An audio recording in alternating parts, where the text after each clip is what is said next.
নমস্কাৰ অনালোচক ইউটিউব চেনেললৈ মই পংকজ গগৈ আপোনালোক সকলোকে স্বাগতম জনাইছো। নিহত হল এটি পঞ্চায়তৰ আত্মা। ডিব্ৰুগড় জিলাৰ অন্তৰ্গত 92 নং নাহৰকটীয়া বিধানসভা সমষ্টিৰ 44 নং আমগুৰি গাঁও পঞ্চায়তৰ নিহত হৈছে আত্মা।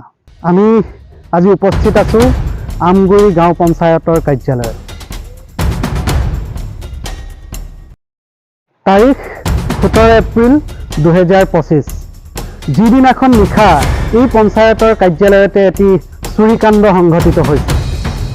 মই দেখুৱাব বিচাৰিছোঁ এই দুৱাৰখনৰ অৱস্থা এই ধৰণৰ কৰি চোৰে এটা পানী মটৰ আৰু এটা গেছ চিলিণ্ডাৰ ইয়াৰ পৰা লৈ উধাও হয়। একে নিশাই আমগুৰি গাঁও পঞ্চায়তৰ কাৰ্যালয়ৰ প্ৰায় চৌহদতে লাগি থকা বাঁধাৰী আদৰ্শ মজলীয়া বিদ্যালয়তো চুৰিকাণ্ড সংঘটিত হ'ল। উল্লেখ্য যে এই বিদ্যালয়খনত পূৰ্বতেও এনেধৰণৰ চুৰি কাৰ্য সংঘটিত হৈছিল।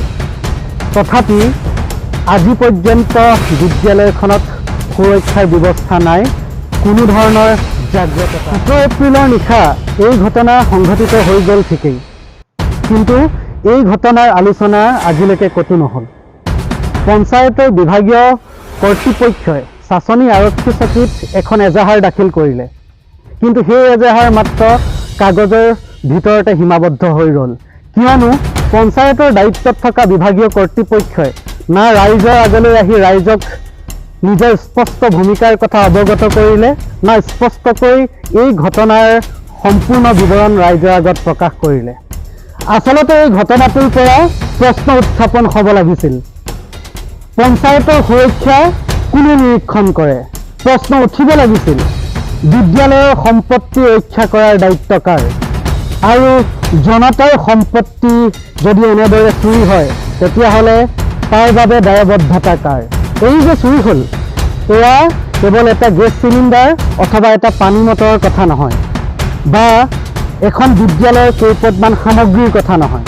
আচলতে এয়া হৈছে স্থানীয় পৰ্যায়ৰ অব্যৱস্থাপনা, অৱহেলা আৰু উপেক্ষাৰ স্পষ্ট চিহ্ন।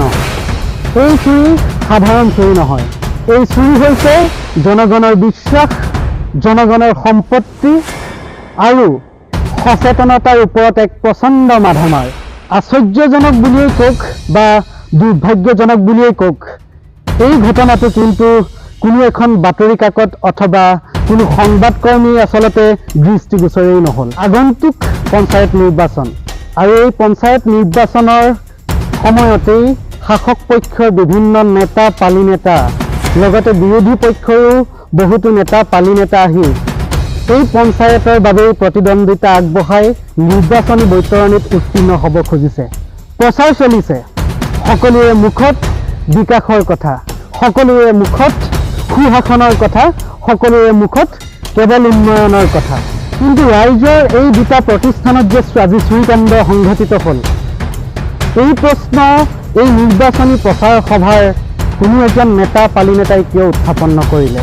আজি আমি প্ৰশ্ন কৰিব বিচাৰিছোঁ, আজি আমি সুধিব বিচাৰিছোঁ যে যি ঠাইৰ পৰা ৰাজনীতিৰ জন্ম হয় সেই পঞ্চায়তেই যদি সুৰক্ষিত নহয়, যি ঠাইত মানৱ সম্পদ গঢ়িবলৈ শিক্ষাদান কৰা হয় সেই বিদ্যালয়ে যদি নিৰাপদ নহয়, তেন্তে প্ৰশ্ন কৰিব খুজিছোঁ, ক'ত আছে উন্নয়নৰ গোন্ধ?